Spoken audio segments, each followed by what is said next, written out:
Assalamualaikum warahmatullahi wabarakatuh. Kami dari kelas IF18E akan mempresentasikan final project Sistem Informasi Konveksi Penjualan Pakaian. Diawali dengan background. Dimulai dari usaha kecil-kecilan menjahit pakaian sesuai dengan permintaan pelanggan. Saat ini usaha yang dirintis sudah berkembang dengan menjual beragam model dan ukuran pakaian yang siap pakai. Bahkan juga sanggup menerima pesanan konveksi dalam jumlah besar. Perkembangan ini menuntut perusahaan untuk menata dengan baik sisi administrasi, penjualan, pelayanan, pesanan, bahkan pemasaran. Upaya memanfaatkan teknologi terkini bukan hanya menjadi harapan dan tujuan, namun juga adalah sebuah keharusan. Proses bisnis saat ini permintaan menjahit minimal harus membayar 50% dari keseluruhan biaya. Lama waktu pengerjaan sangat ditentukan oleh model dan jumlah yang dibuat. Pelanggan harus melunasi pembayaran sebelum dapat membawa pulang pesanannya. Pelanggan biasanya datang mengambil pesanannya sesuai dengan tanggal selesai yang tertera di nota pesanan. Adapun yang menjadi tujuan dari proyek ini adalah sebagai berikut. Yang pertama, untuk mempermudah mengelola data pesanan jahit pakaian. Yang kedua, untuk mempermudah mengelola data pesanan pakaian yang siap pakai. Yang ketiga, untuk mempermudah mengelola data pesanan konveksi. Apa itu konveksi pakaian? Aplikasi sistem informasi penjualan pakaian merupakan aplikasi yang terdiri dari beberapa user. Khusus dibuat untuk memudahkan informasi bagi pembeli dan memudahkan penjual. Aplikasi sistem informasi penjualan pakaian digunakan untuk menangani penjualan produk pakaian yang siap pakai ataupun pakaian yang akan dijahit sesuai pesanan. Kebutuhan dalam pengembangan sistem meliputi jenis perangkat lunak atau software yang digunakan, sistem operasi yang digunakan, dan spesifikasi perangkat keras atau hardware yang digunakan. Metodologi yang akan digunakan pada proyek sistem informasi penjualan pakaian konveksi ini adalah metode rekayasa perangkat lunak atau Software Development Life Cycle atau SDLC dengan model prototype. Membangun prototype. Ada rancangan penelitian, yaitu ada komunikasi pelanggan, dan yang kedua perancangan. Ada perekayasaan. Yang pertama ada kebutuhan sistem, kedua pengembangan sistem, yang ketiga perancangan sistem, yang keempat perancangan database, dan yang kelima perancangan interface. Dimulai dari mengidentifikasi kebutuhan pemakai. Meliputi yang pertama ada analisis kebutuhan user, ada wawancara, observasi, dan literatur. Yang kedua ada analisis pendefinisian masalah. Yang ketiga analisis sistem berjalan. Selanjutnya ke mengembangkan prototype, lalu ke menggunakan prototype, di mana prototype itu diterima atau tidak. Jika diterima, menggunakan prototype untuk operasional. Jika tidak, memperbaiki dan meningkatkan prototype. Jika tidak, dia akan kembali lagi ke menggunakan prototype. Menggunakan prototype meliputi evaluasi sistem, yaitu ada pengujian atau testing dan black box. Tahapannya, yang pertama ada mengidentifikasi kebutuhan pemakai. Yang kedua, mengembangkan prototype. Yang ketiga, menggunakan prototype. Yang keempat, memperbaiki prototype. Dan yang kelima, menggunakan prototype untuk operasional. Selanjutnya ada perancangan sistem atau desain. Yang pertama, ada use case diagram. Yang kedua, class diagram. Yang ketiga, activity diagram. Yang keempat, sequence diagram. Yang kelima, ERD dan relasi. Dan yang terakhir, ada perancangan antarmuka atau interface.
Dan ini saya akan menjelaskan tentang sequence diagram kelola data transaksi. Di sini ada admin, home, kelola data transaksi, kemudian ada koneksi database dan data transaksi. Admin ke home memilih data transaksi. Kemudian ke kelola data transaksi untuk menginput data transaksi. Lalu koneksi database untuk mengoneksikan data ke database. Dan jadilah sebuah data transaksi. Lalu ini juga sama, ini adalah sequence delete kelola data transaksi.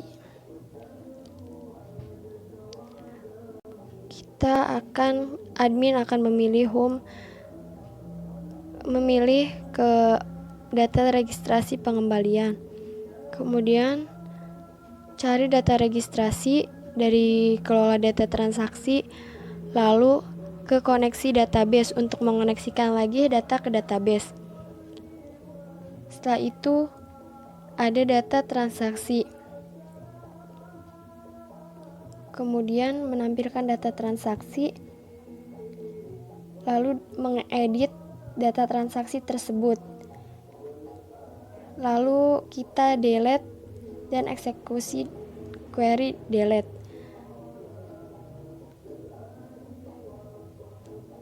Kemudian tutup koneksi database, lalu eksekusi query select dan data berhasil di delete.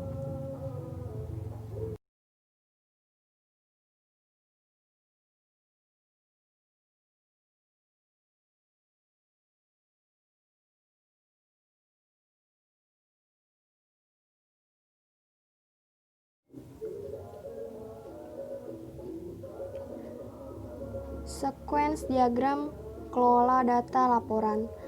Admin, form laporan, kontrol laporan, dan data laporan.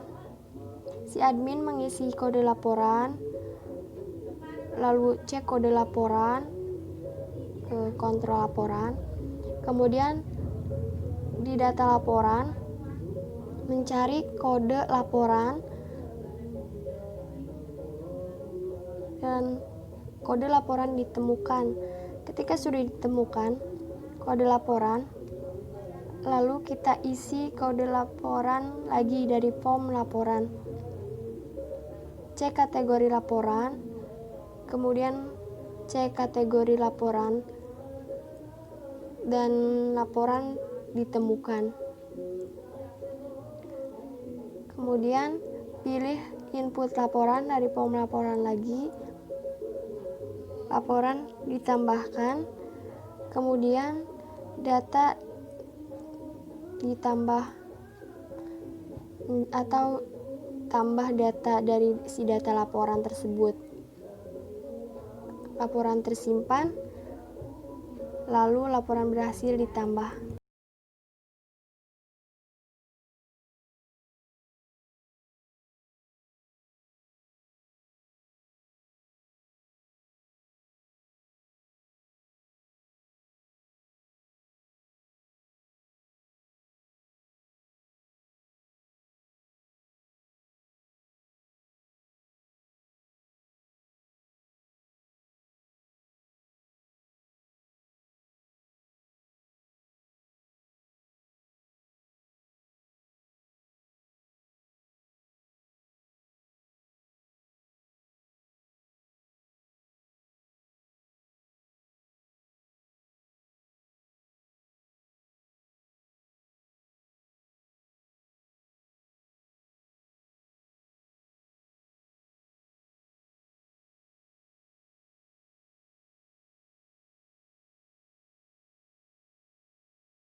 Oke, di sini saya akan menjelaskan tentang aplikasinya.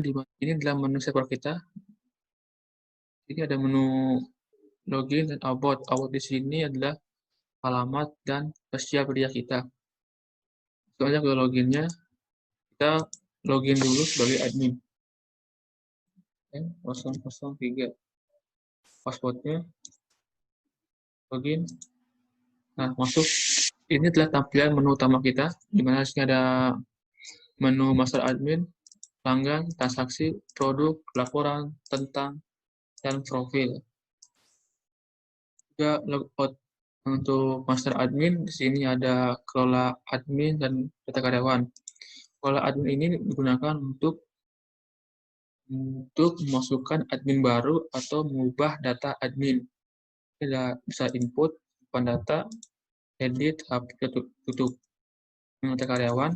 Nah, di sini untuk memasukkan data karyawan yang ada di configuration tersebut. Ya, ke pelanggannya. Ini pelanggan ada menu pelanggan dan distributor. Ini untuk next project. Untuk pelanggan di sini fungsinya untuk memasukkan pelanggan yang baru mau memesan di konveksi tersebut. Contohnya di sini kita masukkan nama. Nah, ini kita menggunakan nomor otomatis. Ini nomor yang terakhir di database. Hanya di sini kita mau masukkan nama Dodo. Nah, Dodo, terus alamatnya di mana? Di Bekasi. Alamat teleponnya, nah, ya. Terus jenis kelaminnya laki-laki, simpan, itu tetap berhasil. Oke, nah ini adalah nama pelanggan baru. Untuk edit, tinggal klik edit, masukkan pelanggan di sini. Kita tutup. Kita langsung ke transaksinya ya. Transaksi pemesanan. Nah, ini adalah form untuk transaksi pemesanan. Karena di sini kita mau memesan, masuk ini ID otomatis. ID pelanggannya kita terakhir Dodo. Nah, Dodo sini akan namanya otomatis muncul. Kode produknya kita